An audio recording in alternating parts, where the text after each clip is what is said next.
So how are you doing? I was talking to someone yesterday about circle of influence, and I thought it was sort of quite a good little message to share. So when you think about your circle of influence, your circle of influence is things that you can influence. Sounds obvious. What I have for breakfast, what I eat, what I watch on TV, when I take the dog for a walk, don't take the dogs for a walk, all of those things, that's in my influence. I can choose to take action, I can choose what action to take. On the other hand, I can't do anything about the global situation. I can't do very much about the economy of the country, the economy of the region, the politics of the region. All of those are beyond my control. They're beyond my circle of influence. So I don't know where you are in the world. I'm in Dubai.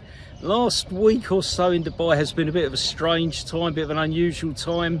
Saturday a week ago, lots of loud bangs, lots of loud noises. Fortunately for me, those were in the distance. They were quite a way away. But it's obviously a stressful period of time. Maybe for me, the most stressful thing is not really knowing how long it's going to last. Not knowing if I'm working from home, whether I'm going to the college to teach. I don't really know what's going to happen next. I'm hoping to go on holiday in a week or so.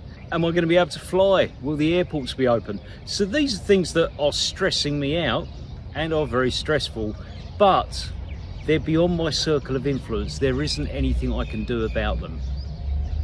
There isn't anything I can do about the situation. I can't change it. Worrying and stressing myself out is not going to help me. It's not going to make me feel calmer. It's not going to make me feel more relaxed. So now it's easier said than done. You know, don't worry. It's beyond your control. But there are certain things that you can bring within your circle of influence. If I turn on Sky News, it's tricky. I want to see what's going on. I want to see the bigger picture, what's going on, what the world is saying, what's going to happen next. So maybe I turn on Sky News, turn on the media to try and find out what's happening. And typically Sky News will have like the one story on a loop. You know, maybe one incident you watch over and over again. It just kind of does your head in, really. You know, the same with social media. Maybe you click on one news story, you want to see what that news story is. That takes you to another similar story and then another story. So you get a very biased picture of what's going on. It's sort of like, you know, if you focus your mind on the one thing, you block out everything else. It looks as though everything's falling apart. It looks terrible. It looks, you know, like a nightmare scenario, nightmare situation. So think about what you can do. What's going into your mind and what can you influence? What can you control? Okay, so obviously now it's a bit stressful, good reasons to be stressed, but all the time in our life, there's always something on our mind, generally something that's stressing us out. Think about when you're feeling stressed. What can you influence? What are you doing? What can you do to improve the situation? I remember there was an analogy, fear means false evidence appearing real.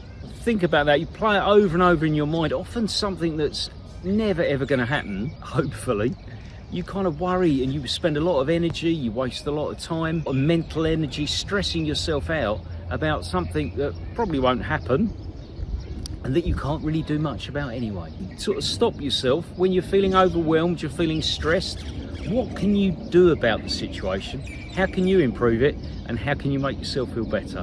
Hope those ideas help. Please like and subscribe to the channel. Getting closer to 1,000 subscribers. Please help me if you can. Share the video with a friend. Have a great day. All the best. Bye bye now.